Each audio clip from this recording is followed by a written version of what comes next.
wala pa rin. Ano pa yan? Grabe. Ang sarap nitong niluto mong baboy ramo. Pwede ka na mag-asawa, brother. Try again. Dito naman. Oh, mas okay.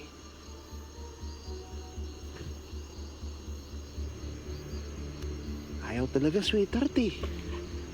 Ano naman to? Alam mo, mabuti pa, i-conserve na lang natin yung battery natin. Diba? No.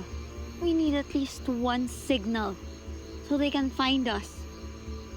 Alam mo, tama ka. At power kapag may sumagot. Diba? Para patuloy natin sila kontakin. Alam nyo, pwede kong gamitin yung battery ng sasakyan. Kaya kong i-bypass yan.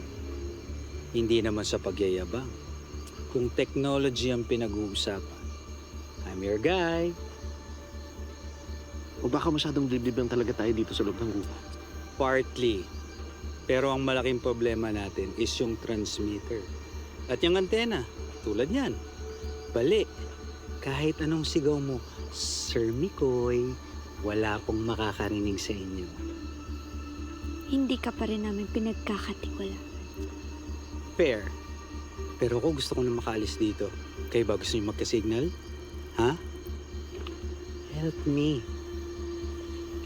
Help you.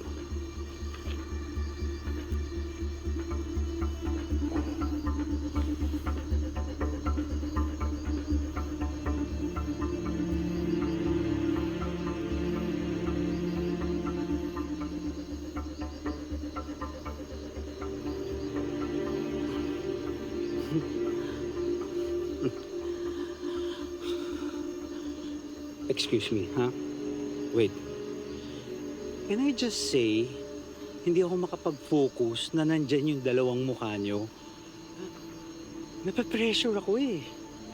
Can I just say, wala kaming pakialam. Sabi ko nga. Hello mga kapatid, ako po si Andrea Brillantes bilang Kiara sa A Secret in Prague. Tuloy-tuloy na natin to! Next video na agad! And please subscribe to TV5 YouTube channel.